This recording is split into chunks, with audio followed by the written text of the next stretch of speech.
வணக்கம் நண்பர்களே.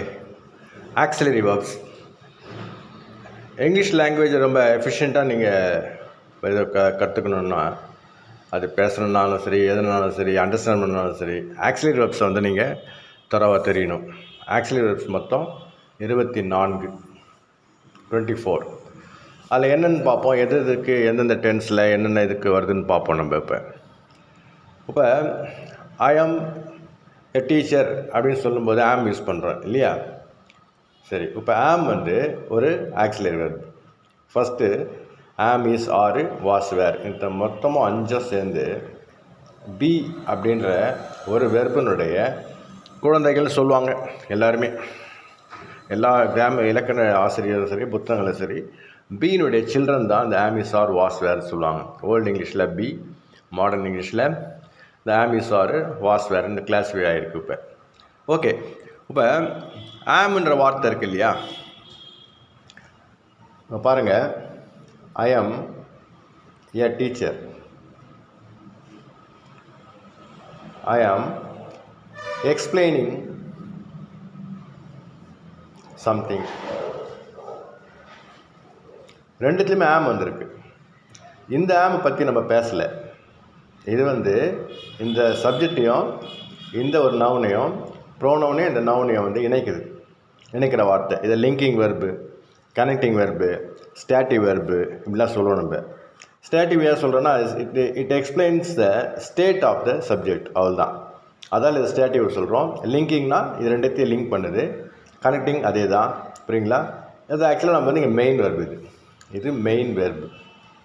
ஆனால் நம்ம பேசுகிற ஆம் இருக்குது பார்த்தீங்களா, அந்த ஆக்சிலரி வெர்பு அது இதை பற்றி தான் நம்ம பேசிட்டு இருக்கிறோம். ஆக்சிலரி வெர்பு புரியுங்களா? இதை பற்றி இல்லை, இது மெயின் வெர்பு. இது இங்கே வர ஆம், இந்த ஆம் பக்கத்தில் வெர்பு தான் வராது. ஆனால் இந்த ஆம் பக்கத்தில் வெர்பு ஒன்று வரும். புரியுங்களா? இது மெயின் வெர்பு, ப்ரெசன்ட் பார்ட்டிசிபிள். ஓகேங்களா? ஸோ இதை முதல்ல புரிஞ்சுக்கணும். ஆங்கில வாக்கியங்கள் பார்த்தாலே 2 பிரிவுகள். அதில் ஒன்று இந்த மாதிரி ஸ்டாட்டிவ் வெர்பு வருது, அடுத்தது ஆக்டிவ் வெர்பு வருது. 2 விதமான வாக்கியங்கள் ஆங்கில வாக்கியங்களில். அதே மாதிரி தான் இந்த ஈஸ், ஆறு, வாஸ், வேர். ஈஸ் எது பக்கத்தில் வருதுன்னு தெரியும். இதெல்லாம் ப்ரெசன்டென்ஸில் வருது. சிம்பிள் ப்ரெசன்டென்ஸில், ப்ரெசன்ட் கண்டினியூஸில், சிம்பிள் ப்ரெசன்டென்ஸில் கண்டினியூஸில் வருது. இதெல்லாம் ப்ரெசன்ட் கண்டினியூஸ் சென்டென்ஸில் வருது. ஐ ஆம் எக்ஸ்பிளைனிங். எக்ஸ்பிளைன்றது present participle. புரியுங்களா? நான் விளக்கி கொண்டிருக்கிறேன் எதையோ ஒன்றை. ஓகேங்களா?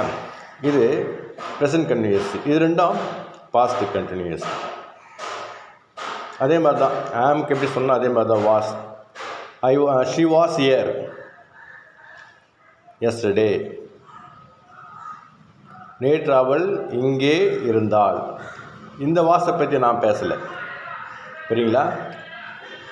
She was cooking her meal. அவள் தன் உணவை சமைத்து கொண்டு இருந்தாள்.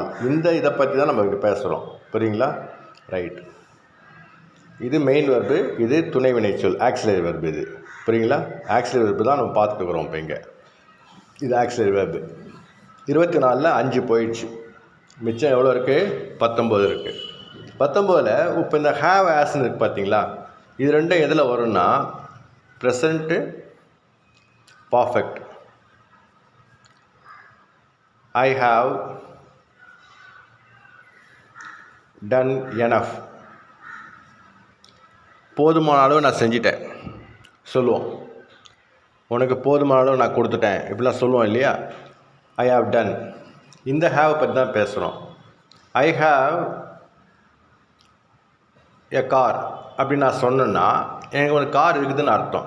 இந்த ஹேவ் பற்றி நம்ம பேசலை. இந்த ஹேவ்ன்றது இது கிடையாது. இது மெயின் வெர்பு. புரியுங்களா?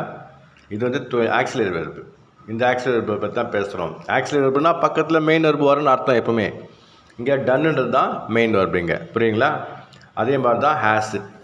ஐ, வி, யூ, தே அப்படின்ற சப்ஜெக்ட் வந்ததுன்னா ஹேவ் வரும். ஹீ, ஷி, இட் இந்த சப்ஜெக்ட் வந்ததுன்னா ஹேஸ் வரும். ஓகேங்களா? இப்போ ஹேடு இது எங்கே வரும்? Past perfect. பாஸ்ட் பர்ஃபெக்டில் வரும். இது துணை வினை சொல்லலாம். இப்போ he had been for a week. He had been here for a week. he had been here for a week. ஒரு வாரம் அவர் இங்கே இருந்து வந்தார். ஒரு வாரமாக அவர் இங்கே இருந்து வந்தார். இப்படிலாம் நம்ம பேசுவோம். புரியுங்களா? பாஸ்ட்டு, நவ் இது இப்போ பாஸ்ட்டு. ஒரு வாரமாக இங்கே இருந்தார், அப்புறம் ஊருக்கு போயிட்டார். இப்போ அவர் இங்கே இல்லை. புரியுங்களா? இதை சொல்கிறது ஹேட் பீன். இது பீன்றது மெயின் வெர்பு, இருக்கிறத பற்றி பேசுறது. ஹேடுன்றது ஆக்சிலரி வெர்பு. புரியுங்களா? இது வந்து பாஸ்ட் பர்ஃபெக்டில் வரும். அடுத்தது டூ டஸ்ட். இது வந்து சிம்பிள் ப்ரெசண்ட்டில் வரும், சிம்பிள் ப்ரெசன்டென்ஸில் வரும். எப்படி உங்களுக்கு தெரியும்? ஐ டூ டெல் த ட்ரூத்.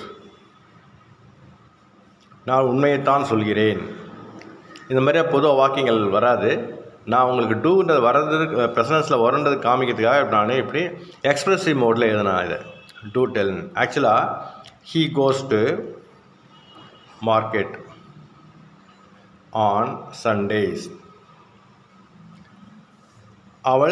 அவன் மார்க்கெட்டுக்கு ஞாயிற்றுக்கிழமைகள் அன்று மார்க்கெட்டுக்கு செல்கிறான். இது ரெகுலர் ஆக்டிவிட்டி, அதால் ப்ரெசன்ஸை சொல்கிறோம். ரெகுலர் ஆக்டிவிட்டினா ப்ரெசன்ஸை சொல்லணும். வெர்பு பக்கத்தில் எஸ் வரும். புரியுங்களா?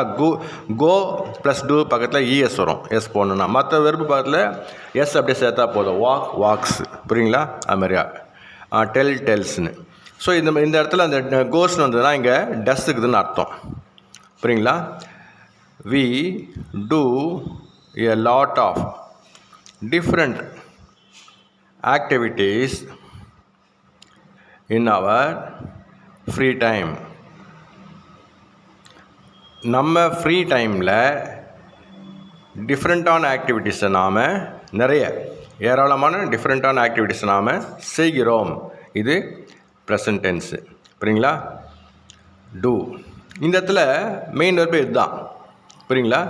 டூ தான் மெயின் வெர்பு. ஆக்சிலரியாக கூட எப்படி வரும்? அப்போ இது ஆக்சிலரியாக மெயின் வெர்பா? இது மெயின் வெர்பு. ஆனால் அந்த டூன்றது வந்து இங்கே மறைஞ்சிருக்குது. ப்ரெசன்ஸ்லேயும் பாசன்ஸ்லேயும் ஆக்சிலரி மறைந்து தான் வரும் ஸ்டேட்மெண்ட்டில். நெகட்டிவ்லேயும் கொஸ்டினில் மட்டும்தான் நம்ம வெளியில் தெரியும். மற்றபடி ஸ்டேட்மெண்ட்டுன்னு வரும்போது மறைஞ்சு தான் வரும். புரியுங்களா? இது உங்களுக்கு நான் இந்த எக்ஸ்ப்ரெசிவ் மோடில் சொல்கிறது, ஒரு ஸ்ட்ரெஸ் பண்ணி சொல்கிற விஷயங்களை பற்றி சொல்லும்போது இப்படி பிரிப்போம். அதுக்காக தான் பிரித்து காமிச்சேன் டூன்றது இருக்குதுப்பான்னு. ஆக்சுவலாக நார்மலாக சொல்லும்போது ஐ டெல் த ட்ரூத் தான் வரும். அது I always tell the truth. புரியுங்களா? I always tell the truth இப்படி தான் சொல்லுவோம். டெல்லுன்றது வெர்பாக தான் வறுமை வழிய, மெயின் வெர்பாக வறுமை வழிய, பக்கத்தில் டூன்றது வராது. Presence statement. இது ஸ்டேட்மெண்ட்டு, நெகட்டிவ் கிடையாது, கேள்வி கொஸ்டின் கிடையாது. இது வந்து ஸ்டேட்மெண்ட்டு. புரியுங்களா? ரைட்டு. இப்போ டூ டஸ்ஸு. இப்போ இதை பிரிச்சா என்ன வரும்? We don't do. நெகட்டிவாக வரும்போது வி டூ, அகெயின் ஒன்று டூ. இது மெயின் வெர்பு, இது ஆக்சிலரி வெர்பு. அப்புறமா வி டோன்ட், இங்கே நாட் போட்டுங்க. We don't do chat. நாங்கள் சேட் பண்ணுறது இல்லை. இன்டர்நெட்டில் சேட் பண்ணுறதில்ல. இந்த மாதிரி நெகட்டிவ் பிரிக்கிறதுக்கு மட்டும் தான் பார்ப்போம். நம்ம இதை பற்றி டீட்டெயிலாக பார்க்கணுன்னு நான் ஒரு வீடியோ போட்டிருக்கேன் ஏற்கனவே, ப்ரெசன்டென்ஸு. அதில் போய் பாருங்கள். அதில் பார்த்தா உங்களுக்கு தெளிவாக புரியும். ஓகேங்களா? நம்ம இங்கே பர்பஸ் என்னென்னா டூ டஸ்ன்றது ஆக்சிலரியாக வருதுன்றதுக்கு காமிக்கிறதுக்காக மட்டும் தான் சொல்லியிருக்கேன் நான்.